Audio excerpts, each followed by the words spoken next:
Friends, എല്ലാവർക്കും സ്വാഗതം.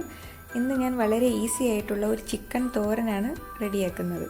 നമുക്ക് ചിക്കൻ കറിയൊക്കെ ബാക്കി വരുമ്പോൾ അത് വെച്ച് ഇതേപോലെ തയ്യാറാക്കി നോക്കാം. അപ്പോൾ എങ്ങനെയാണ് തയ്യാറാക്കുന്നതെന്ന് നോക്കാം. ഇത് ഞാൻ നേരത്തെ വെച്ച കറിയിൽ നിന്ന് കുറച്ച് ബാക്കി വന്ന ചിക്കൻ കറിയാണ്. ഇതിൽ ഏകദേശം ഒരു 10 പീസുണ്ട്. ഇത് നമുക്ക് ഇതേപോലെ അത് എല്ലിൽ നിന്ന് മാറ്റി ചെറിയ കഷ്ണങ്ങളാക്കി ഇതേപോലെ എടുക്കാം. ഇത് ഫ്രിഡ്ജിൽ നിന്ന് നേരിട്ടെടുത്തതാണ്, ചൂടാക്കിയിട്ടൊന്നുമില്ല. അപ്പോൾ തണുത്തിരിക്കുമ്പോൾ നമുക്ക് ഈസി ആയിട്ട് ഇതേപോലെ ചെറിയ കഷ്ണങ്ങളാക്കി എടുക്കാം. ഇപ്പോൾ എല്ലാ കഷ്ണങ്ങളും ഞാൻ ഇതേപോലെ ചെറുതാക്കി എടുത്തിട്ടുണ്ട്. ഇനി ഇത് തയ്യാറാക്കാൻ എന്തൊക്കെ വേണമെന്ന് നോക്കാം.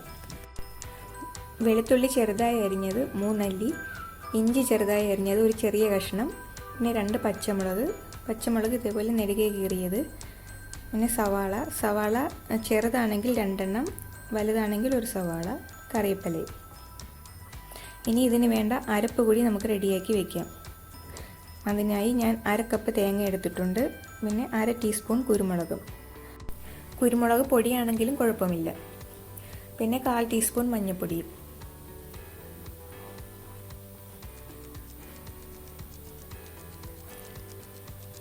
പിന്നെ 1/4 ടീസ്പൂൺ ജീരകവും. പിന്നെ കളറിന് വേണ്ടി കുറച്ച് കാശ്മീരി ചില്ലിയും, അത് 1/4 ടീസ്പൂൺ മതി. പിന്നെ ഇതെല്ലാം കൂടി നന്നായിട്ടൊന്ന് ചതച്ചെടുക്കാം. ഇനി എണ്ണ ചൂടാകുമ്പോഴേക്കും ഇഞ്ചിയും വെളുത്തുള്ളിയും ഇട്ട് വഴറ്റാം.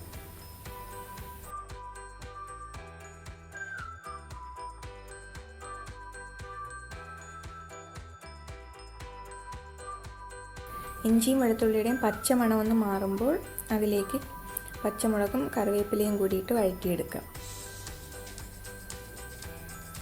ഇഞ്ചിയും വെളുത്തുള്ളിയും ഒന്ന് വഴണ്ട് അതിൻ്റെ കളറൊന്ന് മാറി വരണം. അപ്പോൾ അതിലേക്ക് സവാള കൂടി ചേർത്ത് നന്നായിട്ട് വഴറ്റിയെടുക്കാം. സവാളയും ഏകദേശം ഒരു ബ്രൗൺ കളർ പോലെ വരണം.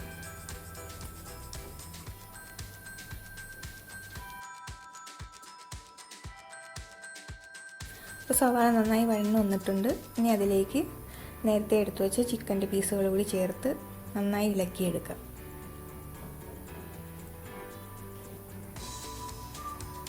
ഇതിപ്പോൾ നമുക്ക് കുക്ക് ചെയ്യേണ്ട ആവശ്യമൊന്നുമില്ല, നേരത്തെ കുക്കായ ചിക്കനാണ്. എന്നാലും അത് തണുപ്പൊക്കെ ഒന്ന് മാറി നന്നായിട്ട് ഒന്ന് ചൂടായി വരട്ടെ.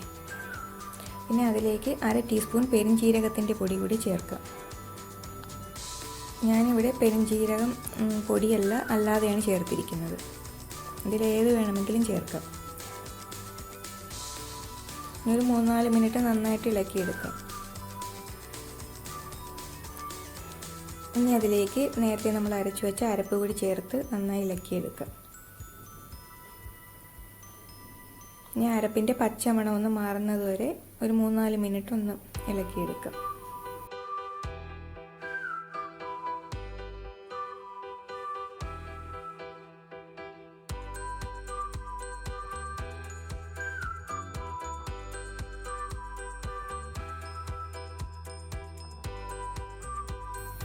ഇനി അതിലേക്ക് 1/2 ടീസ്പൂൺ ഗരം മസാല കൂടി ചേർത്ത് നന്നായിട്ട് ഇളക്കിയെടുക്കാം.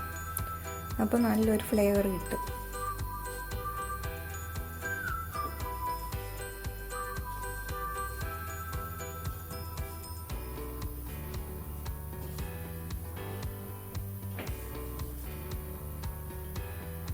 ഈ സമയത്ത് ഉപ്പൊന്നും ഇല്ലെങ്കിൽ ഉപ്പൊന്ന് കറക്റ്റ് ചെയ്ത് കൊടുക്കാം. ആവശ്യത്തിന് ഉപ്പ് കൂടി ചേർക്കാം. റെഡി ആയിട്ടുണ്ട്. ഇനി നമുക്ക് തീ ഓഫാക്കാം. തേങ്ങ ഇട്ട് കഴിഞ്ഞാൽ നമ്മൾ ഒരുപാട് നേരം ഇട്ട് കുക്ക് ചെയ്യരുത്, അത് ഒരുപാട് ഡ്രൈ ആയി പോകും. നല്ല ടേസ്റ്റി ആയിട്ടുള്ള ഒരു ചിക്കൻ തോരനാണ്. നിങ്ങൾ എന്തായാലും തയ്യാറാക്കി നോക്കണം.